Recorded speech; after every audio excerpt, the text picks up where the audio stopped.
Boa noite, pessoal. Boa noite para cada um e para cada uma. Sejam todas e todas, sejam todos e todas bem-vindas a essa live comemorativa dos 100 anos do Paulo Freire. Essa live acontece num momento muito especial para a gente, né? É um momento especial porque, dado o cenário todo que a gente está vivendo. Nós vamos falar aqui um pouquinho nessa live, né? Sobre concepções e práticas freirianas possíveis nesse cenário de pandemia e negação de direitos.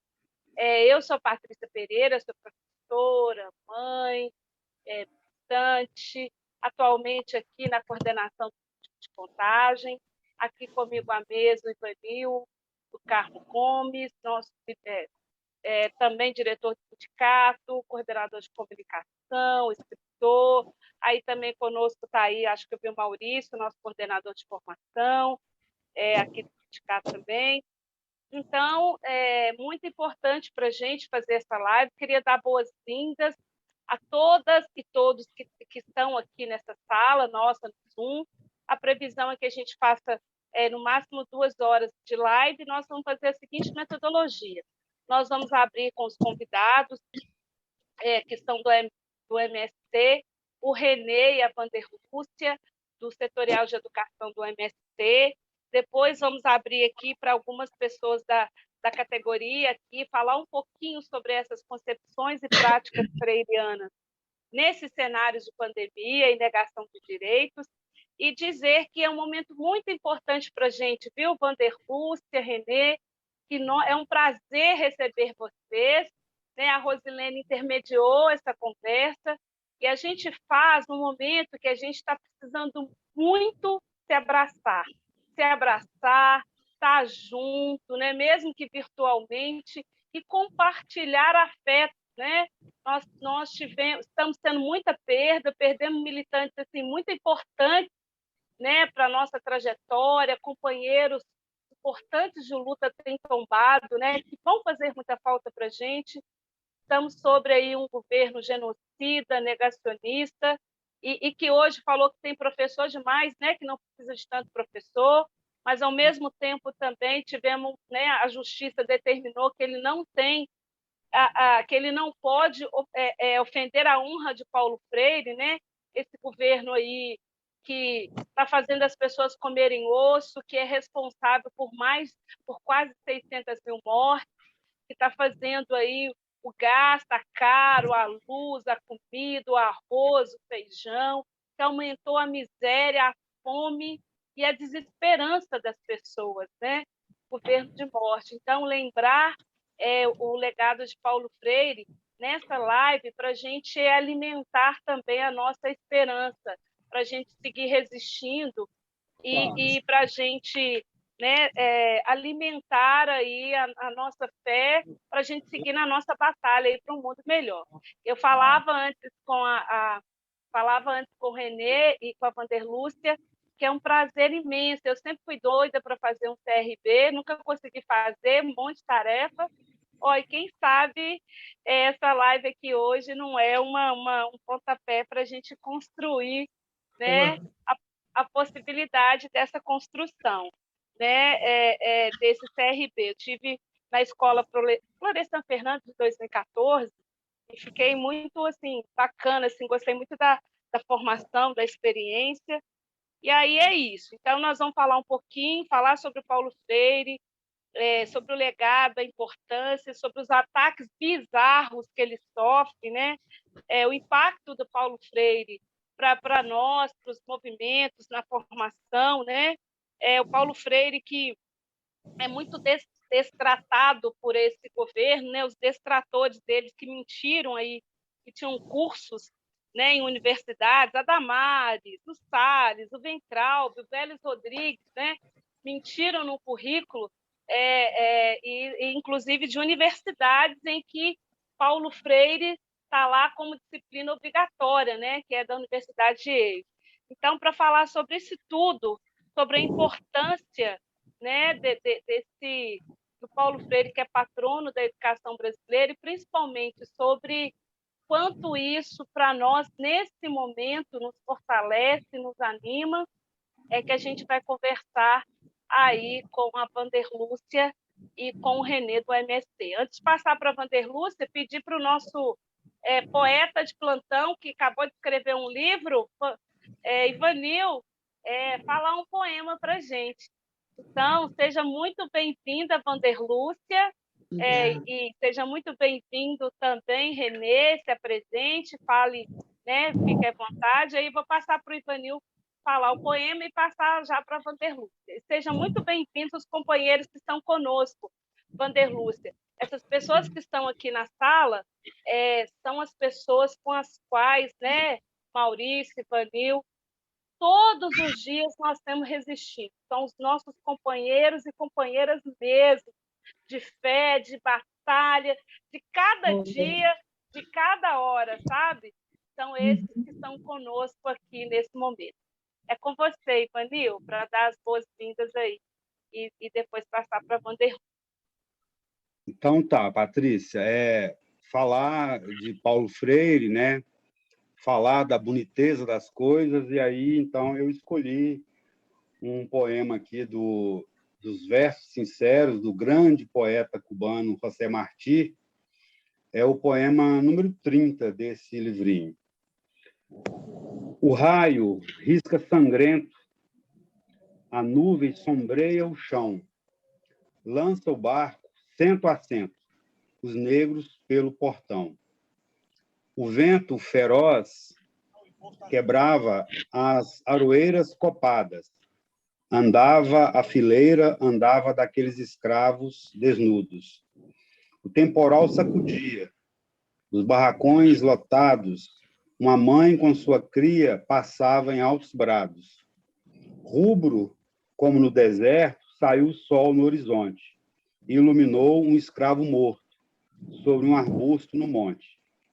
Uma criança o viu, chorou, de paixão pelos que gemem, e ao pé do morto jurou lavar com seu sangue o crime. E aí, escolhi um outro aqui, do Carlos Pena Filho, A Solidão e Sua Porta. Quanto mais nada resistir que valha a pena de viver e a dor de amar, quando nada mais interessar, nem o torpor do sono que se espalha, quando pelo desuso da navalha a barba livremente caminhar e até Deus em silêncio se afastar, deixando-te sozinho na batalha, a arquitetar na sombra a despedida do mundo que te foi contraditório. Lembra-te que afinal te resta a vida. Com tudo que é insolvente e provisório e de que ainda tens uma saída, entrar no acaso e amar o transitório. Para encerrar, aí eu vou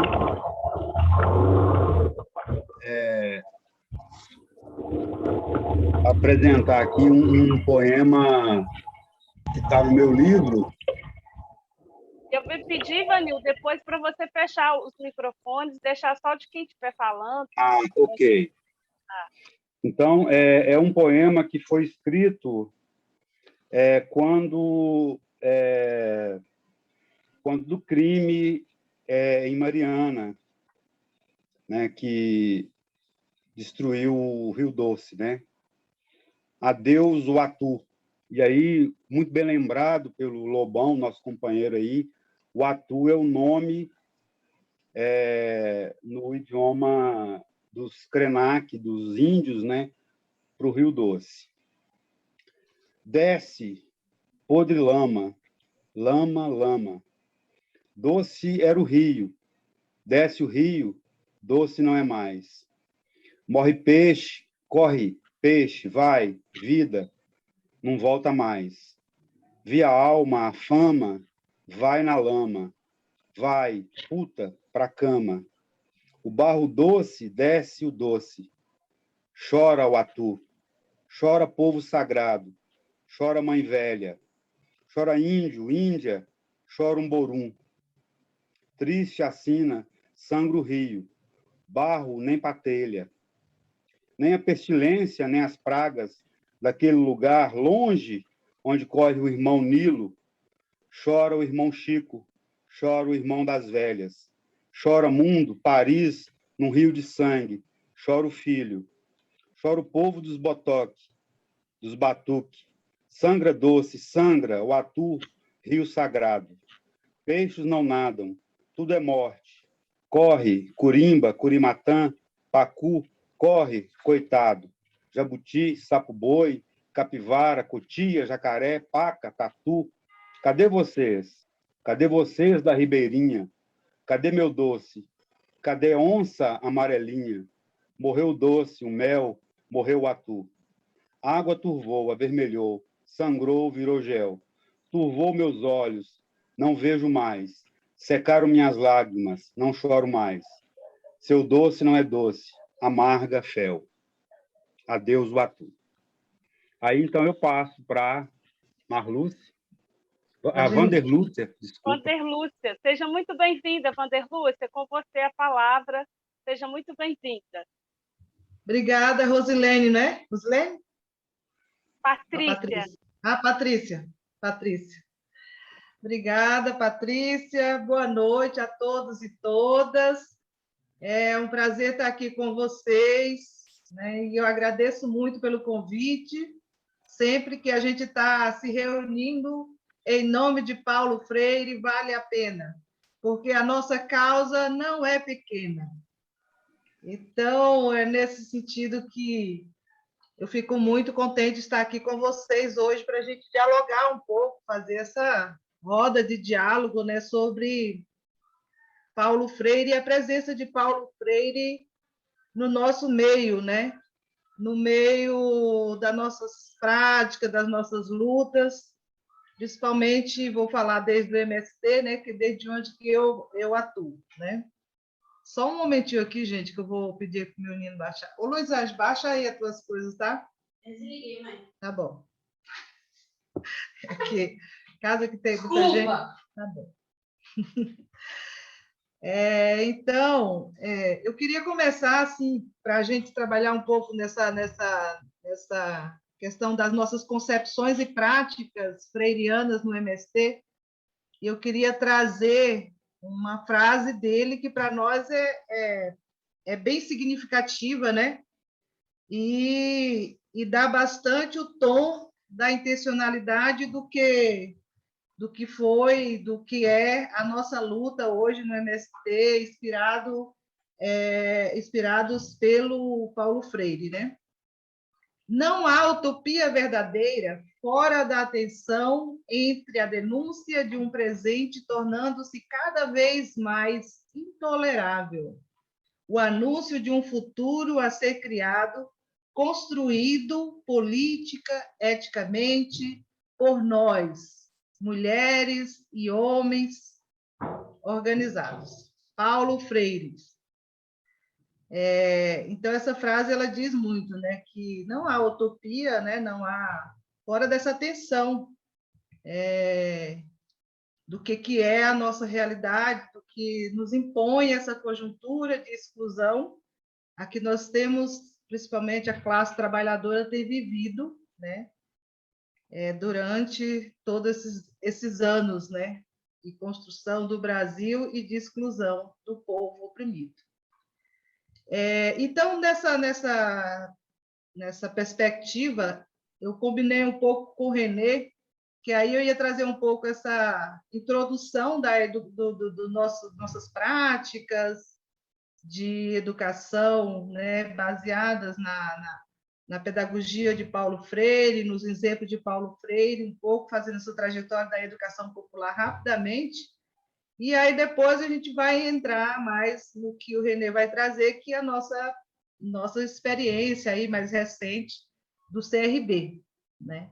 Que é o nosso curso de realidade brasileira. Então, como nasce a educação popular, né? Então, a educação popular ela tem uma gênese, que é uma trajetória que ela nasce se contrapondo, né? Denunciando e reivindicando uma educação para conscientização, né? Uma educação que seja casada com a conscientização do povo, né? E que, de um lado, quando foi se constituindo a educação popular, ela foi se constituindo no meio dessas vertentes aí, ainda da educação, né? Neoliberais, né? Da educação ainda voltada, né? Para essas concepções bancárias, né? De educação, e essa educação que se pretendia ser um outro modelo de educação, né? Uma educação que viesse para conscientizar, né? Educar, conscientizar em prol da transformação, uma nova visão de mundo, nova visão de sociedade, né?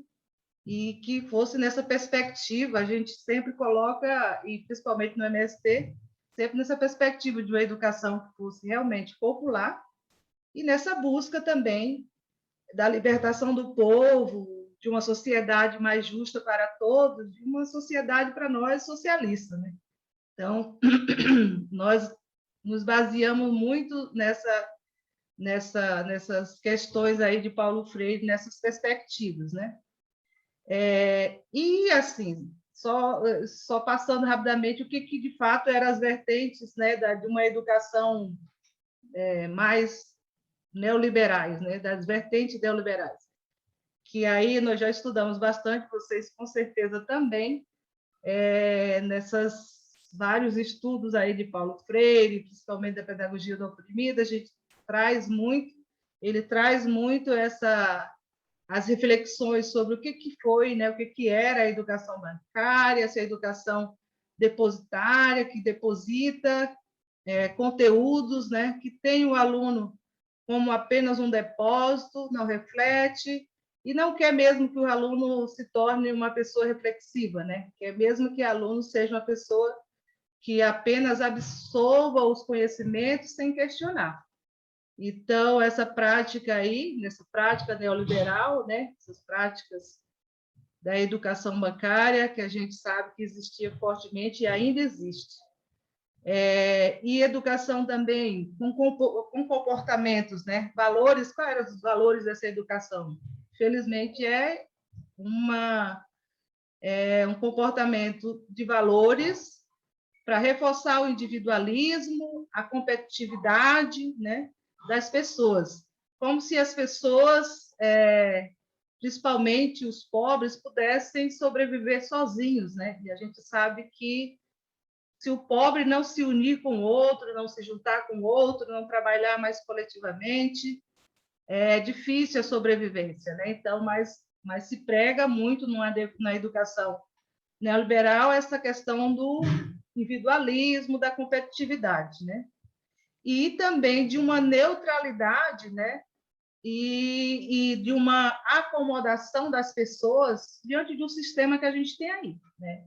Que para que as pessoas realmente não questionem o que está aí, né? Como se tudo isso que nasceu assim vai permanecer assim, a sociedade desse jeito não se muda, né? Então, não cria perspectiva, uma educação que não cria perspectiva de mudança, mas sim apenas reforça a aceitação de uma sociedade que está aí, uma sociedade burguesa que não nos cabe dentro dela, né? Da forma como ela está. E uma educação assim muito centrada também, né? Logo bem ali quando se forjava, quando se constituía a educação popular também, muito voltada, né, para o mercado de trabalho, ainda hoje se reforça muito as habilitações, formações técnicas, como se fosse a educação mais fundamental do mundo, né? E não a educação humanista, né? A questão de formação humana, né? Discutir a formação humana, isso não se cogita nessas vertentes neoliberais da educação.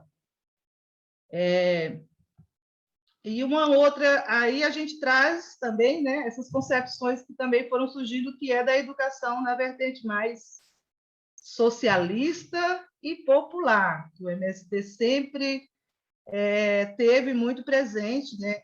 A gente andou muito junto nessa perspectiva da educação popular, educação no movimento, mas também muito ligada às perspectivas do que foi a educação socialista, né? alguns princípios, a gente se baseou muito nas leituras das pedagogias socialistas, né? Então, o que é essa vertente mais socialista e popular para nós? É uma educação crítica, questionadora, né? Que questiona a ordem burguesa, que busca projetos de sociedade mais justo, igualitário para todos, que fortalece a coletividade, a cooperação, romper com essa discussão de que o indivíduo sozinho a questão da meritocracia, que você sozinho vai conseguir e tal, nessa perspectiva mais de que as pessoas se constituam, né, nessa perspectiva da coletividade, da cooperação.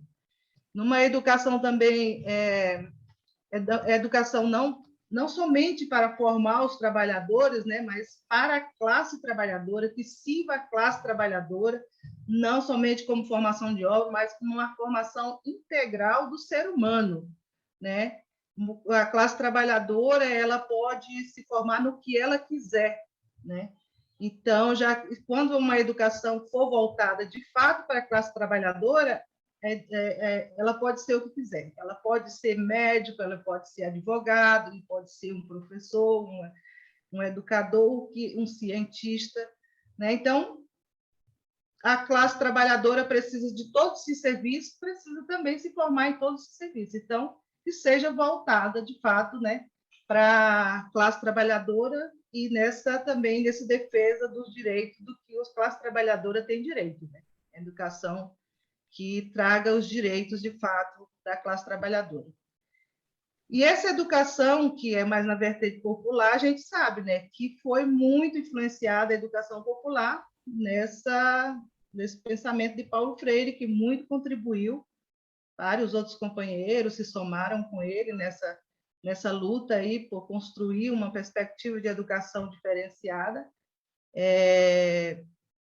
Mas teve muito, né, a contribuição de Paulo Freire nessa outra tipo de educação que queremos, principalmente aqui no Brasil. E aí que nasce também, nessa perspectiva, a pedagogia do oprimido, que para nós, né, tem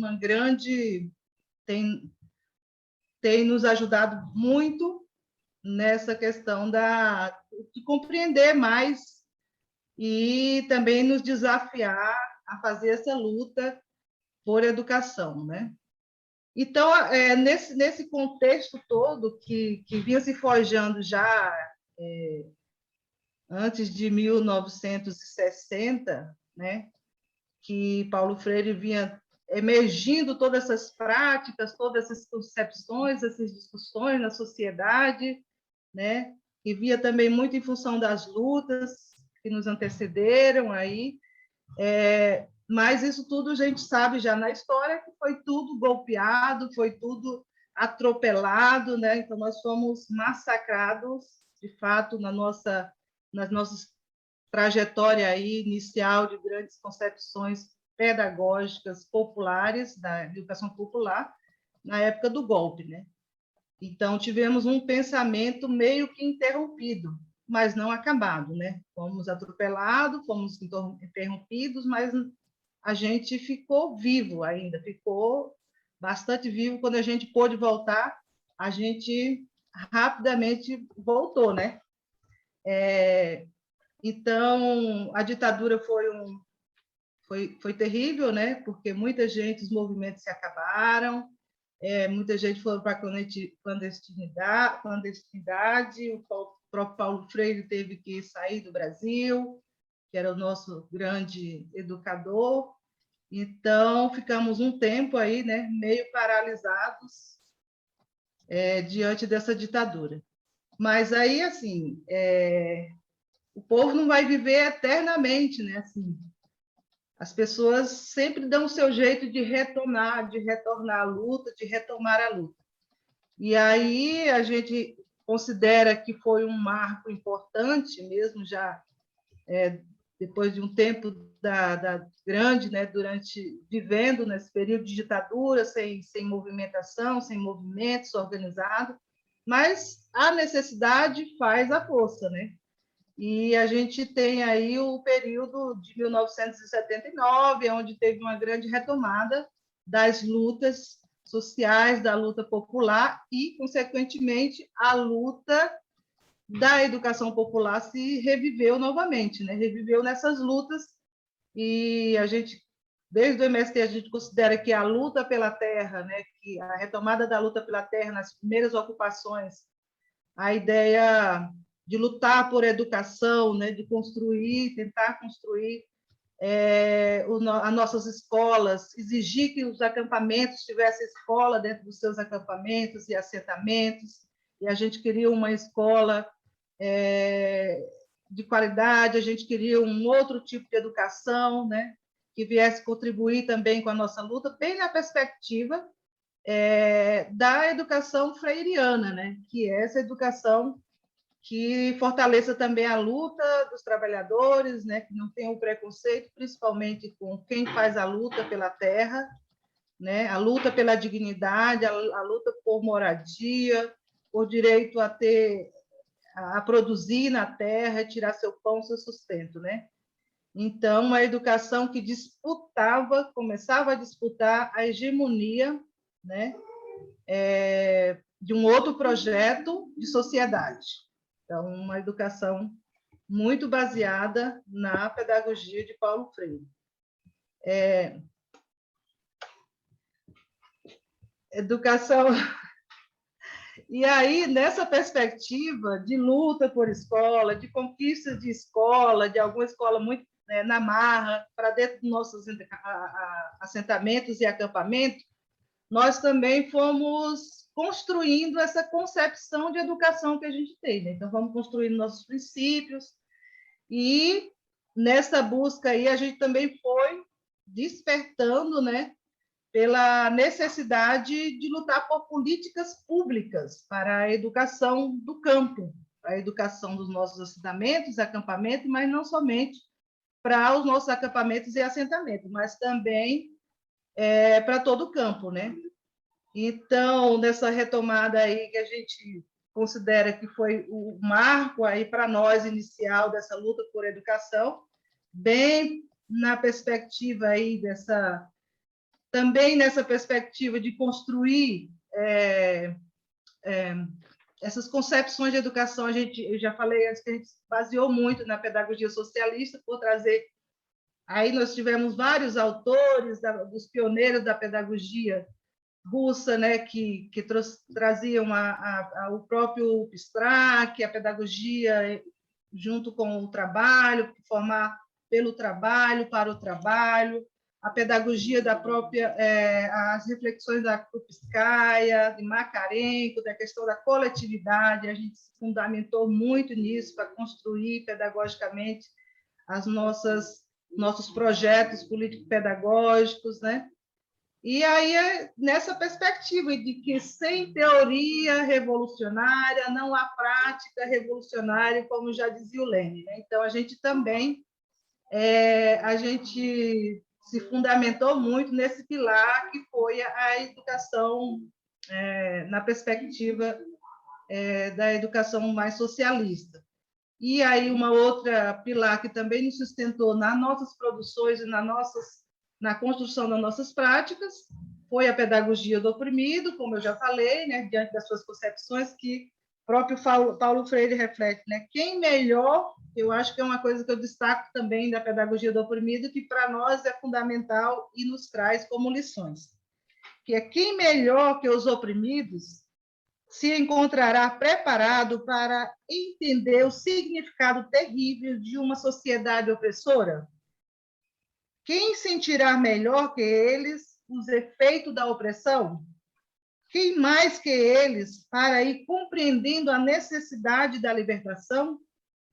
Libertação que não chegará pelo acaso, mas pela prática de sua busca, pelo conhecimento e reconhecimento da necessidade de lutar por ela.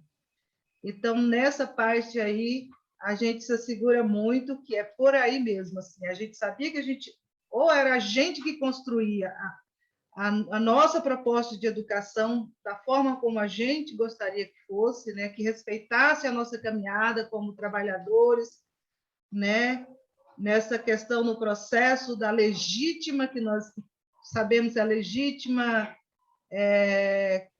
construção da luta na perspectiva da ocupação da terra, de saber que isso é um projeto legítimo, quando você luta pela sobrevivência das pessoas, pela dignidade das pessoas. E um outro pilar também que a gente foi construindo, também a partir da luta, foi a própria pedagogia do movimento. Não do MST propriamente dita, mas da pedagogia do movimento, que a gente considera que o movimento da realidade, as contradições que a gente tem na realidade, a própria necessidade, a necessidade das pessoas se organizarem para fazer a luta, para ocupar a terra, para fazer mobilização, para fazer a marcha, a forma como a gente organiza essas pessoas de forma intencional para a coletividade, para a vivência coletiva nos acampamentos, né? Para a construção de escola coletiva, para as cirandas infantis, para a construção das escolas itinerantes, que é para acompanhar as famílias aonde vão, para que as pessoas não possam ter que, né, vou voltar para morar na favela, na periferia, debaixo de uma ponte, porque lá eu estou mais próximo de uma escola para minhas crianças. Não, a gente sempre se esforçou o máximo para que se construísse escola dentro do acampamento de assentamento, que a gente pudesse educar os nossos educadores, fazer formação para que o nosso próprio povo também conduzisse a educação das nossas crianças, para que não tivesse que sair dos acampamentos e esvaziar os nossos acampamentos e deixar de fazer a luta pela terra que é justa e necessária. Então, tudo isso era aprendizado também, e a gente começou a considerar essas práticas de luta, prática de organização coletiva dentro do acampamento também como um aprendizado, porque quando as pessoas participam da luta, elas sabem, né, onde o calo aperta, porque que muitas vezes eles são massacrados, porque que aconteceu o massacre lá de Eldorado do Carajás, as pessoas estavam apenas fazendo um direito, estavam apenas reivindicando pelos seus direitos, mas são massacrados pelo sistema, por alguém que é dono da terra, que não quer socializar essa terra, repartir e dividir essa terra com ninguém, mas também ele não faz o bom uso dessa terra, porque a gente só faz ocupação de terras brilhadas ou terras que não estão cumprindo a sua função social. Então, simplesmente a gente busca lá os nossos direitos, de ter direito àquela terra para que a gente possa, em cima dela, construir a nossa dignidade. Então, nessa construção aí desses pilares que nos ajudaram a construir, a gente foi lutando também, e aí Paulo Freire nos ajudou demais, né, nessa luta pelo direito à educação. Talvez a gente não tivesse tido tanto apoio, tanta força, se a gente não tivesse tido a mística de nos espelhar na força, nas reflexões de Paulo Freire sobre essa questão do direito, né? Então, Paulo Freire, não sei se é porque ele era advogado também, mas ele trazia muito fortemente essa ideia do direito. E nós fomos exigindo construção de escola, não bastava só a construção de escola, não bastava para nós só a escolarização primária, depois a gente foi exigindo que tivéssemos escola de ensino fundamental e médio, tivéssemos escola pudéssemos frequentar os cursos superior, né, pudéssemos fazer especialização, mestrado, tudo que a gente tivesse direito na educação. E a gente foi com muita força, muita garra, porque a gente acreditava nas ideias de Paulo Freire que esse é um direito nosso, sim. E a gente foi em busca de políticas públicas que nos dessem esse apoio. E a gente conquistou grandes políticas públicas nessa nossa trajetória de 37 anos, duas delas que eu gostaria de destacar aqui, que nos fortaleceu muito no debate da educação do campo, por nos ajudar a propiciar que a gente pudesse ter entrada nas universidades e tudo, foi o PRONERA, que é o Programa Nacional de Educação na Reforma Agrária, que foi conquistado em 98, né, como uma política pública. A gente sempre sabe também que foi em função de muita luta, não caiu do céu. Infelizmente, naquela época era o governo de FHC, quando a gente conquistou essa política pública do PRONERA, mas a gente sabe que ele só cedeu essa política pública para nós porque tinha acabado de acontecer o massacre do Eldorado dos Carajás, em 1996, e aí todo mundo, o Brasil, né, o mundo estava sabendo, estava envergonhado pelo que estava acontecendo no Brasil, o massacre de Sem Terra, e, no fundo, né, nessa época, eu acho que ele cedeu essa possibilidade dessa política pública, como o PRONERA, que é a educação nos assentamentos de reforma agrária, um pouco para dizer que estava fazendo alguma coisa e estava fazendo algo, né, em função do Sem Terra, para um pouco cobrir essa mancha suja de sangue que foi o massacre do Eldorado dos Carajás. Então, a gente sempre assemelha que esse programa ele foi um programa que foi conquistado com sangue, que foi a própria luta aí do Sem Terra. Mas esse programa ele foi fundamental depois nos próximos governos que entraram, o governo Lula, Dilma. A gente teve muitas possibilidades, abertura de muitas universidades, parcerias hoje que nós temos com mais de 100 universidades, escolas, institutos técnicos federais, e com formação em várias áreas do conhecimento, que a gente já formou muitos alunos, professores, né? Nas várias áreas do conhecimento, tanto na área da pedagogia, começamos com pedagogia, depois nos cursos de direito, depois nos cursos de medicina veterinária, ciências agrárias, agronomia. Então, assim, eu acho que faltou ciências sociais, acho que faltou a gente entrar na medicina, que a gente não conseguiu no Brasil, mas a gente conseguiu em parceria com outros governos de fora, com outros países, como a Venezuela, como Cuba, que já temos mais de 100 médicos do MST formados nesses outros países, revalidados já aqui no Brasil, atuando muitos nas nossas áreas de reforma agrária e contribuindo. Então, nós tivemos no PRONERA essa grande perspectiva, e o bom que, dentro da política pública do PRONERA, a gente foi uma política que a gente desenhou ela e a gente disse como que a gente queria. A gente falou que essa política pública de formação, tanto de escolarização, de alfabetização de jovens e adultos, escolarização de nível médio, escolarização superior, formação superior, a gente queria ela dentro da perspectiva de uma educação popular e da pedagogia do movimento. Então, a gente conquistou esses cursos, essa entrada coletiva nas universidades, a gente entrava nas universidades, todas essas turmas que a gente organizava e organiza ainda a nível de país para entrar na universidade é de forma coletiva. Entra lá, 60 alunos, a gente passa um determinado tempo na universidade, na pedagogia da alternância, tempo na universidade, um tempo na comunidade, para que a gente faça esse diálogo do conhecimento científico com a prática e com a vivência dos educandos nas comunidades, então, para não dissociar uma coisa da outra, então, um tempo escola, um tempo na escola, na universidade, um tempo na comunidade, para vivenciar e também trazer as questões para dentro da universidade, para também ir mudando esses conhecimentos científicos que tem, às vezes, na universidade, que é muito quadradinho e acha que aquilo lá é intocável, né? Então, nessa perspectiva da gente também contrapor o conhecimento acumulado com as nossas práticas, com as nossas vivências.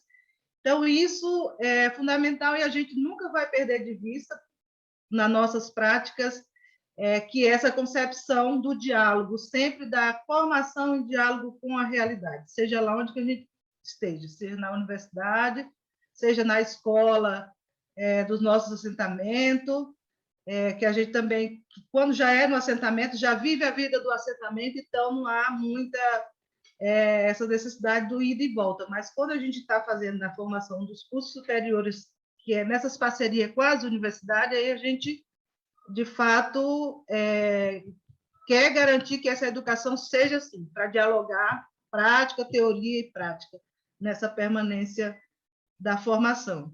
E um outro programa, rapidamente, passando, que foi em função da conquista do Pronera, a gente conquistou uma outra política pública, que foi a formação, que foi a educação do campo, que a gente entrou, de fato, o Pronera era uma política pública só para os assentamentos de reforma agrária, para a formação de educadores, formação de jovens e adultos na alfabetização, escolarização da reforma agrária, mas a educação do campo ela veio para atender as comunidades do campo como um todo.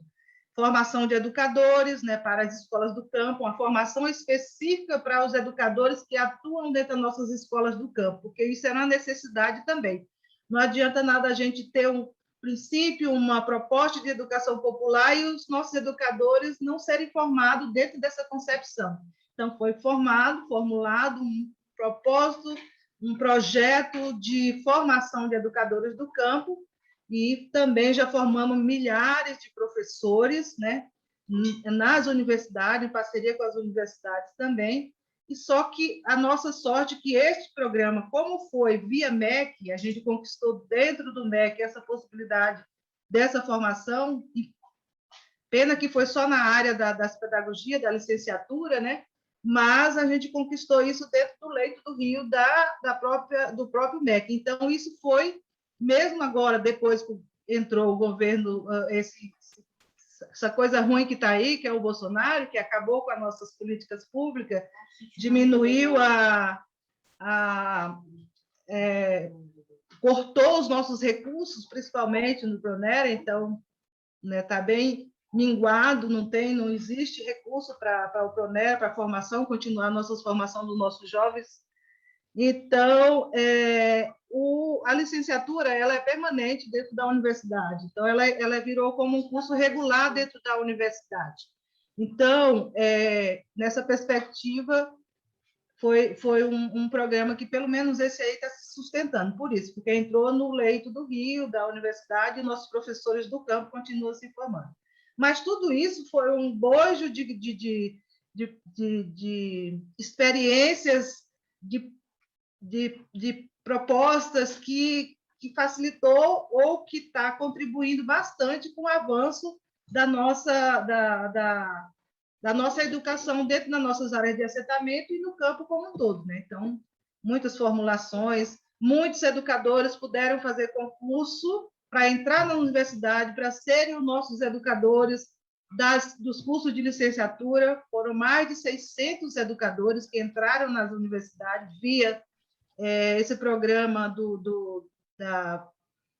da educação do campo, e isso tudo são políticas, né, que foram tudo forjadas nessa luta. Então, a gente acredita que o Pronera levou a isso, levou aquilo outro, foi construído, foi vendo as possibilidades do direito, e a gente cada vez mais busca mais direito quando a gente, né, sabe que o direito é possível, a gente não pode deixar de lutar por ele. Então, isso tudo veio qualificar muito a nossa educação. E a gente sempre com esse propósito, né, que não é que tenha sido um privilégio. Muita gente falava, mas não é um privilégio, vocês querem ser privilegiados porque vocês estão tendo um programa nacional de educação na reforma agrária, um programa nacional de formação de educadores do campo, específico para os educadores do campo. Vocês agora querem concursos específicos nas prefeituras para que os educadores do campo possam atuar nas escolas do campo, mas é claro, é isso mesmo que nós queremos, nós já fomos aleijados, né, nesse processo há muito tempo, e a gente quer organizar mais e mais a classe trabalhadora para saber que ela tem direito e ela tem que exigir sim. Então, a gente, né, não só para o campo, mas também a classe trabalhadora organizada na cidade também, para que busquem seus direitos, e não é nenhum privilégio. Aí eu gosto muito de falar uma frase do Boaventura, que ele diz o seguinte: e quando a gente entra, a gente ainda quer uma coisa de mais qualidade ainda, não é qualquer coisa, qualquer conteúdo que nos satisfaz. Então, A gente quer refazer esse conteúdo, a gente quer reconstruir as coisas ao nosso favor, ao nosso jeito, na nossa concepção, na nossa visão de mundo. Então, Boaventura diz o seguinte: temos o direito de sermos iguais quando a diferença nos inferioriza, e temos o direito de sermos diferentes quando a igualdade nos descaracteriza. Então, nós temos o direito, sim, então nós buscamos a escolarização, e o Estado tem o dever de fazer isso. Então, nenhuma das nossas escolas de assentamento construídas são escolas geridas, gestadas pelo MST no sentido financeiro. Todas escolas públicas, e nós exigimos que tenha, né, que garantam os professorados das escolas e tudo, e nós exigimos que a gente possa garantir a condução política e pedagógica da escola no sentido dos projetos políticos e pedagógicos, que seja de acordo, dialogado com a comunidade, tudo. Então, isso sim. Aí uma coisa é uma coisa, outra coisa, né? O dever do Estado é uma coisa, o nosso também, nós temos o nosso dever, que é de conduzir da forma como a gente quer as nossas escolas nos assentamentos. E tudo isso não é um processo também fácil, porque, por mais que isso é uma luta permanente, porque a gente fica toda hora nos estados exigindo que tenha professores que queiram, de fato, viver no campo, que sejam, aonde tiver oportunidade, que sejam professores que tenham sido formados nos nossos cursos do Pronera, que tenham sido formados nos nossos cursos de licenciatura em educação do campo, para poder já ter essa base de conhecimento, de conduzir as nossas escolas conforme a gente quer que seja a educação nos nossos assentamentos e acampamentos. Né? Tem quanto tempo aí, hein? Já foi, viu, Vanderlúcio? Já. Boa noite. Bom demais ter você conosco mais uma vez. Mas, então, eu já vou terminar, então, né? Então, é isso, o legado de Paulo Freire para nós, né? Vocês deviam ter me avisado. Vocês me avisaram? Eu não vi, não. A gente devia ter combinado. Então, nessas práticas, e os nossos princípios foram muito formulados aí, eu acho que já falei tudo na questão do nosso curso, aí, a organização coletiva, né, que a gente tenta vivenciar dentro dos nossos cursos, dentro das nossas escolas, né, a questão da cooperação, a gente viver cooperação também desde das nossas crianças ali, nas cirandas infantis, e para que depois a gente possa construir essa coletividade dentro do nosso assentamento, para ir vencendo essa questão do individualismo, que é muito forte na nossa sociedade, o vínculo com a educação e a política, nós estamos sempre batalhando aí, e a política também está no nosso horizonte, porque a política é no sentido da política de sociedade, não política partidária, mas uma política de projeto. Então, nós sempre nunca deixamos de fazer educação e política e sabemos que isso é fundamental. Né? E vínculo fundamental entre educação e projeto de transformação de sociedade, a gente está sempre dando os nossos pitacos aonde a gente acha que tem que dar, né? Tem que se envolver com os problemas da sociedade, tem que ajudar nessa perspectiva aí de construir um outro projeto possível. A não neutralidade da educação, que Paulo Freire sempre, né, falou disso para nós, a gente está muito presente entre nós, não tem neutralidade na educação, nós temos sim o nosso projeto e nós não ficamos em cima do muro, a gente fala que a gente quer ser mesmo projeto de sociedade socialista, igual para todos, né, que todos tenham direito. E é isso, assim, gente, assim, para não ficar muito aqui eu queria só terminar aqui com uma reflexão que, nessa perspectiva de educação de classe mesmo, eu tenho uma música que eu queria terminar com a música, mas eu posso falar depois, porque aí o Renê vai falar, deixar o Renê falar, e depois eu posso terminar com essa música aí, que diz para nós que a gente tem um projeto, sim, que a gente tem um lado nessa história. Tá bem? Muito obrigado por enquanto. Aí depois a gente continua o nosso papo e o nosso diálogo. E aí o Renê agora vai falar sobre a nossa perspectiva aí do curso de Paulo Freire, que foi nesse centenário aí, organizado aí recentemente. Eu acho que foi uma boa experiência também, trabalhando com várias outras pessoas que não somente do MST, mas que estão aí também com muita perspectiva de fazer coisas e mudar essa realidade que a gente está aí. Muito obrigada. Obrigada, Vanderlúcia. Eu já te digo que você já inspirou a gente aqui um monte de coisa. Eu já fui lá, já peguei meu Pedagogia do Oprimido, já fiquei pensando nas nossas lutas em tudo, assim, enfim, né? Eu vou, sem delongas, aí passar para o Renê e vão marcar o tempo aí para o Renê e depois a gente abre para as pessoas. Então, Renê, seja bem-vindo, Renê. Obrigado, Patrícia. Eu também vou tentar controlar aqui para ter mais ou menos uma base aí, né? Para a gente poder bater um papo depois. Em primeiro lugar, né? Obrigado a todas, a todos e a todos, né? Por essa oportunidade de estar aqui hoje, de poder compartilhar um pouco, né?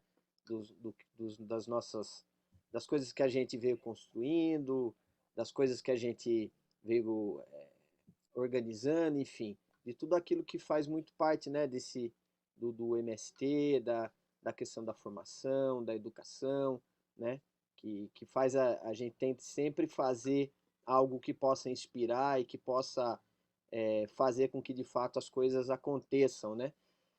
Eu acho que, né, depois dessa fala da Vanderlúcia sobre o entendimento do Freire, né, e sobre esse entendimento freiriano dentro do MST, e pensando um pouco também na questão, né, da concepção e práticas freirianas possíveis nesse cenário de pandemia e a negação de direitos, que é o tema, né, aqui da mesa tal, eu queria comentar um pouquinho sobre os direitos, né, porque que eu acho que essa questão da negação dos direitos da educação sobre o governo Bolsonaro é geral, né? Não faz parte apenas do movimento da educação dentro dos movimentos sociais, né? É geral, porque faz parte de um projeto educacional que no Brasil tem origem muito, né? Não origem, mas assim, quem jogou a pá de cal ali foi o FHC, né? Ao se fazer signatário do Tratado de Bolonha, por exemplo, que é uma coisa mais ligada às universidades, mas acaba que deu um start, né? Deu início para um processo de inserção do liberalismo, né? Na nossa educação, né? Que é um modelo aí que Vanderlúcia bem falou, que não prega a igualdade, prega a diferença, prega a educação bancária, não prega uma educação inclusiva, reflexiva, enfim. E é um modelo, inclusive, que é consagrado pelas Nações Unidas, né, nas suas colocações. Então, eu acho que, assim, tanto a educação que está no campo, quanto a educação que está na cidade, vamos assim dizer, padecem dos mesmos maus, né, dos mesmos maus. Essa história mesmo, né, de base comum curricular, de construção de metas na educação por ciclos, né, que tira aquela ideia freiriana de que a educação ela nunca acaba, ela sempre tem que estar se construindo, você tem que sempre estar com a coisa em movimento, né? Tudo isso vai se acabando, né? E vem daí dessas ideias neoliberais, essa necessidade de sempre estar atingindo índices para conseguir financiamentos internacionais, o sucateamento do ensino mesmo, né? No sentido de você sucatear a escola e jogá-la para a iniciativa privada, porque para o governo neoliberal, educação não é investimento, né? É gasto. Então eles deixam de gastar com a educação, ao mesmo tempo que eles criam a possibilidade, então, pelo sucateamento, de ter escolas particulares e essas passam a pagar imposto para o Estado, né? Então, ao invés de gastar, né, como eles dizem, eles passam a receber dinheiro, né, pela educação dessas escolas particulares, que inclusive pautaram todo esse processo de retorno no momento de pandemia, né, em que a gente tem muitas pessoas morrendo, enfim. colocando em risco professores, servidores, enfim, todo mundo que está no meio da educação, né?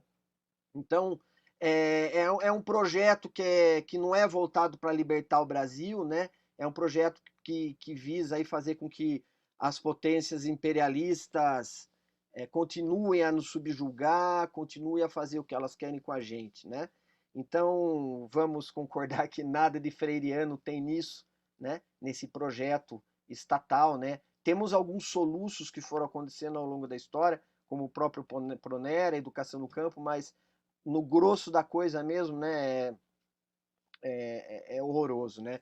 A gente tem alguns aspectos poucos, né, que estão mais ligados à retaliação dos movimentos sociais, da educação dentro, né, da retaliação dos movimentos sociais pela educação, né? Mas na medida que os movimentos também prezam pelo todo do povo e deseja que essa educação possa dar conta de um processo emancipatório, né? Bem amparado no que comenta Freire, no que nos traz Freire com as suas obras. Então o problema de um, né, é o problema de todos, né? Acaba que todos estamos envolvidos e os movimentos sociais, como o MST, também está envolvido numa luta por uma educação que transborda o campo, né?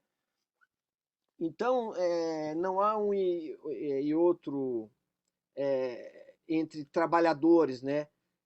Trabalhadores somos todos nós, né? O que há, se for de separar, são os lucradores, né? Vamos assim dizer, os trabalhadores, né?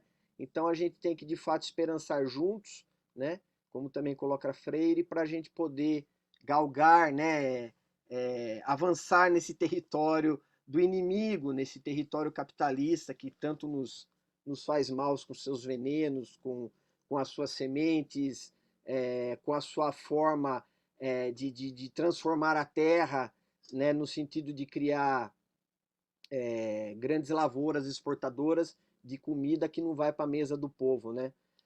E assim, né, pensando mais no Bolsonaro, muitas são as medidas fascistas, descabidas, desrespeitosas, enfim, tanto em relação aos professores, como ele comentou hoje, como em relação a todo um processo que tentava se construir por uma educação minimamente melhor, né? Aqui nós em São Paulo estamos também, né, numa fase terrível com esses governos do PSDB, vocês aí com o Zema, né?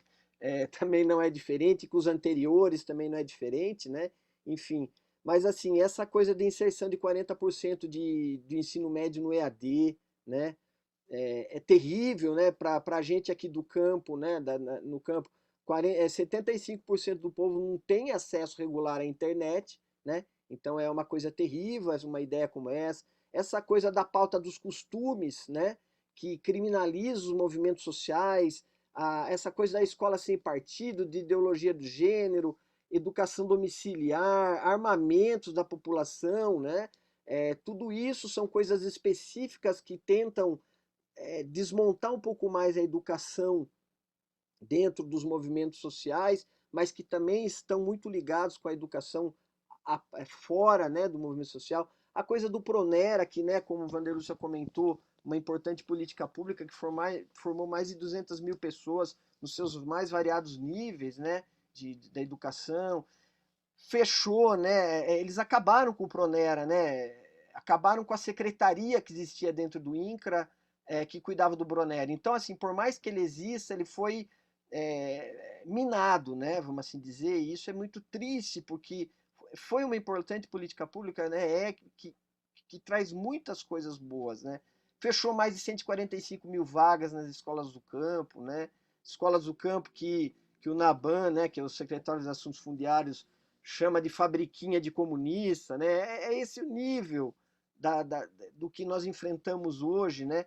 E aí isso impactua diretamente no processo, né, da construção das escolas do campo, né, e porque, como a Vanderlúcia falou, né, a educação no campo teve a possibilidade de trazer a formação para professores que atuam nessas escolas no campo e que hoje vê os alunos sendo nucleados, né, todos empurrados para dentro da cidade, com uma educação que tira ele daquele processo que as escolas vinculadas ao MST, né, tinha, né, que era uma pegada mais freiriana, que pensa os tempos educativos, a relação do conhecimento com os espaços de saber, o que faz, inclusive, a escola ser inserida na vida do estudante, né?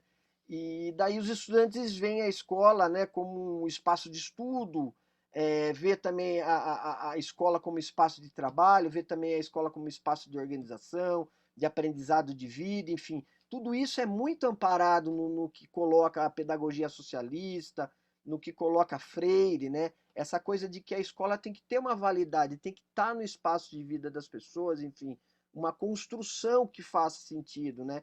E com essa nucleação, né, a coisa, né, tudo isso vai se perdendo, você vai tirando a possibilidade desses nossos estudantes compartilharem a vida deles com a escola, né? E com isso eles vão perdendo essa prática democrática que tenta se construir através dessa educação reflexiva, envolvida no contexto, né? Então tudo isso vai se perdendo, e isso sim, acredito que seja um golpe muito sério dentro do movimento, porque, né, eu não sei se era Che Guevara que falava que, né, a gente tem que estudar, estudar e estudar, né? A melhor forma de você vencer as coisas, primeiro, é estudar, segundo é estudar e terceiro é estudar. E uma educação que não é essa, né? Que a gente vê muito, né, a parte dessas escolas que estavam mais vinculadas no MST. Infelizmente, não é por culpa de ninguém, né? De nós, que somos trabalhadores da educação, né? A culpa não está em nós, mas um projeto, como a gente vem falando aqui, neoliberal, né? Ultradireitista, né? E eles querem que se acabe com isso, né? E como eu falei, né, por exemplo, né, tudo isso tem o seu efeito. Por exemplo, você pega Minas Gerais, né, que deu aí 42% de aumento de salário para os funcionários de segurança pública, ao mesmo tempo que deixou de investir o mínimo, né, constitucional na educação, né, 6% a menos. Então, por aí você vê, né, o que é que esses governos querem, qual é o projeto deles, né? E aí fica fácil, por exemplo, você ir num assentamento como o Quilombo Campo Grande, né, e queimar escola, queimar a casa das pessoas que estavam lá, enfim, fazer tudo aquilo que foi feito, né? Com aquela grande violência no momento de pandemia. Então, por aí você vê os disparates, né, que vão acontecendo, e que é tudo para minar, né, aquilo que está tentando se construir há muito tempo, que vem se construindo, como a Vanderluz falou, historicamente, que passou por vários períodos da história do Brasil, né? E hoje nós chegamos nesse momento, né, em que a nossa realidade é esse ensino remoto, né, que num primeiro momento nos foi muito estranho também, mas como o Freire mesmo fala, né, a gente tem que esperançar, a gente tem que ir para cima, a gente tem que, né, não falo com as palavras e com a fineza que Freire falava, mas temos que fazer acontecer, né, não podemos desanimar, né, e nessa pegada nós fomos para cima e começamos a tentar se embrenhar por esse ensino, né, com essa ideia de que a gente não podia esmorecer, né? Porque se nós, o movimento, ficássemos parados, esmorecidos, já lá nos 37 anos atrás a coisa já tinha acabado, né? Porque, como o Vander falou, é ditadura, é Sarney, é Itamar, é FHC, é Bolsonaro, é Temer, enfim. Tudo isso, né, não nos foi obstáculo, então não seria o ensino remoto um obstáculo. Então, nessa forma do movimento tentar abraçar essa história, porque nós precisávamos também continuar a fazer as nossas formações, continuar a trabalhar com as nossas bases, continuar a conversar com os nossos militantes. Então, então a perspectiva que veio do ensino remoto tinha que dar conta disso, né?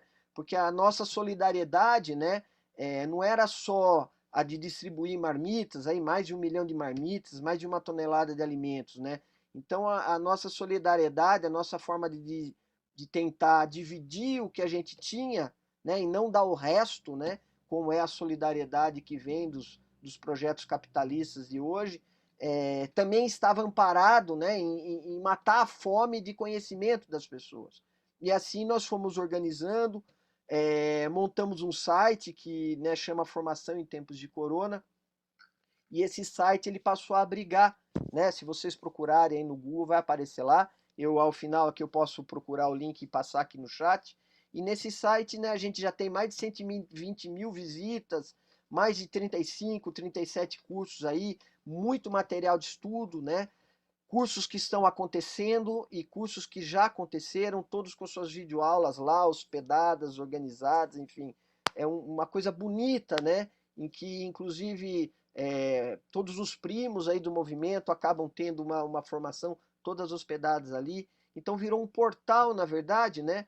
O qual tenta trazer esse conhecimento mais enraizado, né, no campo da esquerda, no campo socialista, para quem quiser, né? Ter contato com isso.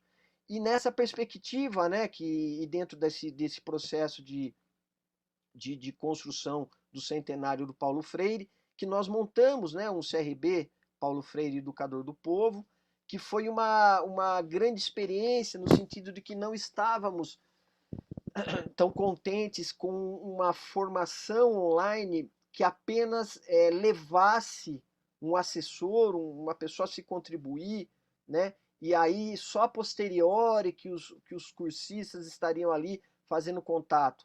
A nossa ideia com esse CRB era de tentar, né, aprofundar algumas coisas que estavam acontecendo, mas dar uma tônica, tentar fazer um divisor de águas, né? No sentido de trazer o cursista, né, o estudante, para contribuir com as suas reflexões dentro daquilo que o assessor pudesse trazer para ele.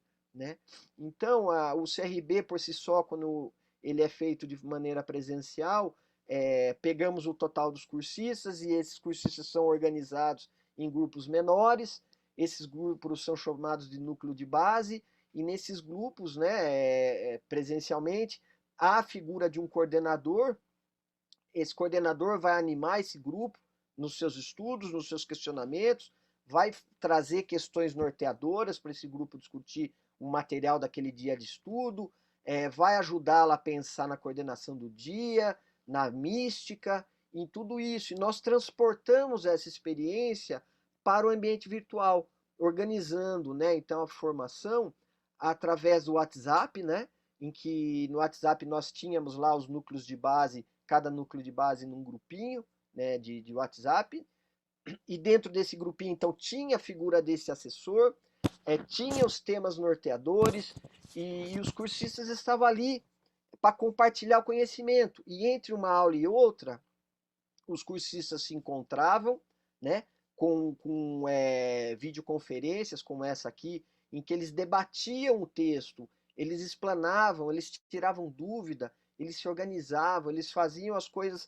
acontecerem e tiravam dali uma questão, que 2, 3, que era levada para o assessor no dia do encontro, né? E esse assessor tinha a possibilidade, então, de levar em consideração esses questionamentos na exposição que ele ia fazer.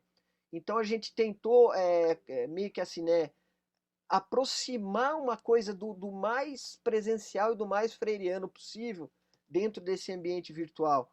Foi muito trabalhoso, foi muito, né, ao mesmo tempo gratificante, porque a gente percebeu que os cursistas foram se interessando mais pelo curso, que eles conseguiram estar ali e se organizar e fazer as coisas acontecerem de uma maneira um pouco mais profunda.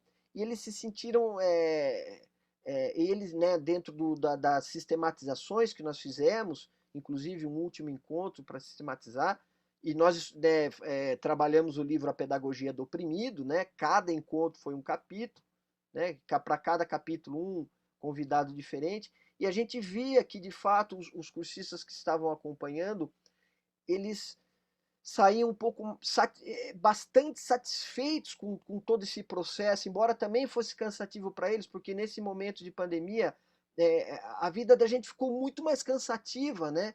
Porque nós estamos dentro de casa e cuidamos dos filhos, cuidamos da casa, cuidamos da comida, cuidamos no meu caso, por exemplo, da escola da criançada, enfim, e ao mesmo tempo, né, tinha esse compromisso que eles assumiram, né, junto à formação, de estar ali, de participar, de fazer as coisas acontecerem.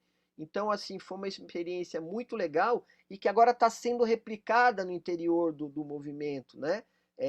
Com cursos, com outros cursos, né? Não de Paulo Freire, mas sobre ideologia, sobre Rosa Luxemburgo, sobre Florestan Fernandes, sobre dilemas brasileiros, todos eles se organizando e adaptando essa metodologia, né? De forma que os cursistas possam participar mais, se sentir mais presente, se sentir mais abraçado pela formação. Que eu acho que é muito também do que a gente espera, né? E do que a gente lê quando falamos, né? De Paulo Freire, né?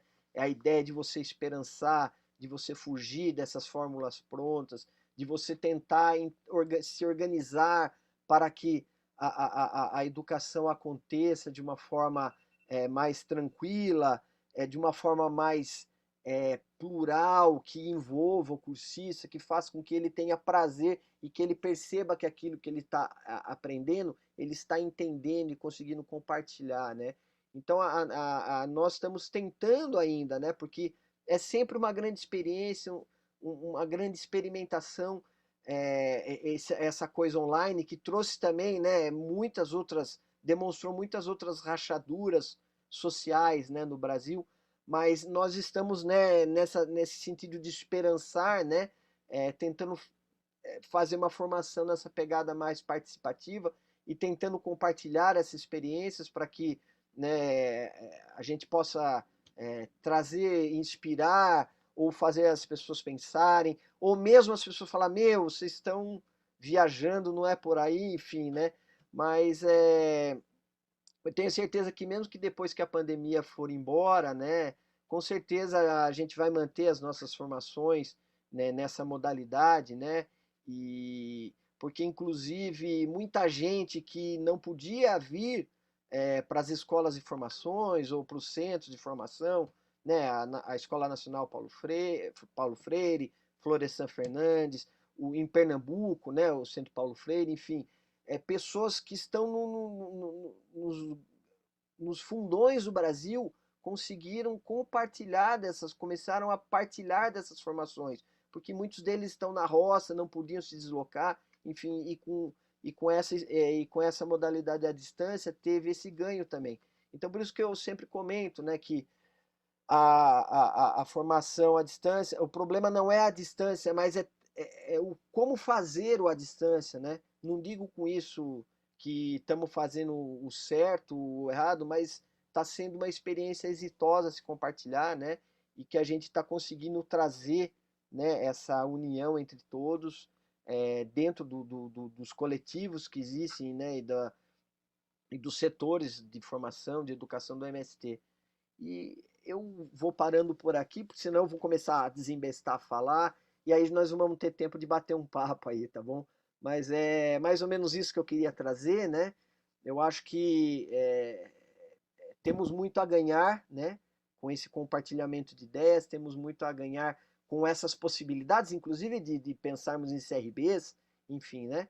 E é isso, gente. Eu quero muito agradecer pela oportunidade. É sempre bom compartilhar conhecimento. E eu me sinto aqui compartilhando com vocês, tá bom? Muito obrigado. Obrigada, Renê. É importante, eu acho que esse momento que está aqui, que a gente está fazendo, queria dizer para você, dizer também para a Lúcia, que para a gente, né, eu já disse, né, eu acho que a gente diz de novo, está sendo um afago diante dessa conjuntura de tudo que a gente está vivendo, sabe? Que às vezes a gente chega num ponto que a gente pensa assim, não tem como, né? Num cansaço imenso, uma, né, descrença, e a gente precisa continuar lutando, mas assim, muito bacana. Ô, Rosilene, queria chamar aqui então, Ivanil, tem uma lista aqui, começando pela Rosilene, pedir de que a gente já, né, das pessoas que vão fazer um pouquinho de intervenção. sobre o Paulo Freire ou essas práticas possíveis. E queria saber se a Rosilene Tavares quer que a gente comece por ela, que ela está saindo.